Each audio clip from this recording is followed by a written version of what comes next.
жеке ишкерлердин жамааты отурат.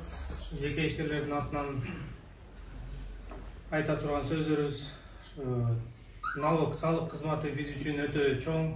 Бул региондорго, кичинекей шаарларга бул өтө чоң салык кызмат болуп келип атат да. Ошону бизден ушу суранганыбыз пайызын арзандатып бергиле, ушу 1-2%ке түшүрүп бергиле деген сунушту айтып келдик да. 8% деген кафе иштеткендерге общественное питание 8% деген неме коюлуптур. Бул деген биз үчүн аябай оор, регион үчүн. А шаар жерлер үчүн оор болбошу мүмкүн. Анткени ал жакта эл көп, сууда көп. Тарабынан азыркы кассага апарып алайын десек, ал ар бири 15 миң, 16 миң сомдон болуп атат. Мисалы мен 2 уну койгомо магазинге жана ошо кафеге койгомо туура келип жатат. 16 миң сомдон 32 миң сом биз үчүн азыр регион үчүн аябай түшүп жарап жатат, кымбат болуп жатат, бизге оор келип жатат. Саламатсыңарбы, урматтуу коллегалар, урматтуу төраганын орун басары. Мен суроом салык кызматынын орун басарына. Айман фракциясы. Бизге Аксы районунун Ташкөмүр шаарынан, Шамал Сая шаарчасынан, Нокен район ишкерлеринен кайрылуу келди.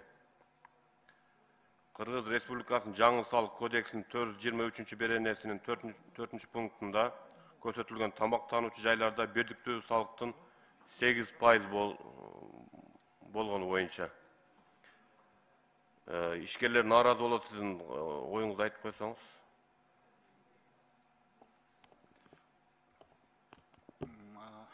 Азыркы учурда жаңы мыйзамдын долбоору экономика жана коммерция министринин тарабынан иштелип чыкты.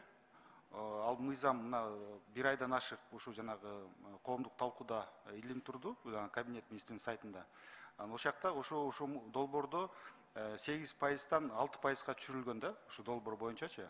Азыркы мурда күнү эле ошо Министерство экономика менен чогуу биз деген жана ассоциация бар экен, ошо общепиттердинчи. Ошолор менен жолугуп, алар менен бир жумушчу топ түздүк да. Алар тиги жанагы расчетторду карап, эсептеп, ошо дагы ошо жана ставкасы боюнча дагы бир сунуштар кирилет да. А тиги долбоор болсо ошо жакында азыр жанагы талкуудо бир сунуштар кирген болчу, ошолорду эске алып туруп, ошо жанагы жакын арада ошо жогорку кеңешке кирет да. Ошо жакта ошо чечилип атат, ошо ставка боюнча маселеси. Азыр биз дагы салык кызматкерлери менен дагы аймактарда сүйлөшүп атабыз да. 8%, 6% дагы көп. Шаардагы менен региондогу ишкерлердин айырмасын билесиз да. 2%га түшүрүп берсе жакшы болот эле дейт. Сиздин оюңуз кандай? Ошондуктан биз жана жумушчу топту түзүп атпайбызбы? Ошол жактан жанагы Бишкек эмес, жанагы ошо региондогу жана ошондой субъекттерди эмесин эсептеп чыгабыз да, расчеттор боюнча кандай болот. Ошол негизинде анан деген айтса болот да, канча ставкасы, канча мындай оптималдуу ставкасы кандай болот деп. Кийинки маселе ККМ боюнча. Ишкерлерге жүктөлдүбү же мамлекет тарабынан берилеби? Суммасы 16 миң сом экен. Жаңы ишкерлерге да бул кыйынчылык жаратып атат да. Бул жанагы ККМдер боюнча азыркы учурда эки түрү бар.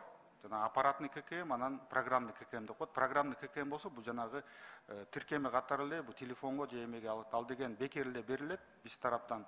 Аппаратный ККМ боюнча бекер дагы бар, жана банктар аркылуу азыр 3 банк боюнча бекер берип атышат. Анан өзүлөр да сатып алса болот да. Ар кандай моделдери бар. Андан тышкары азыр деген мына биз тиги өкмөткө сунуш киргизип атабыз. Ошо жанагы бюджетке акча бөлүп берсе, дагы бир ККМди өзүбүз сатып алып туруп бекер таратып беребиз да.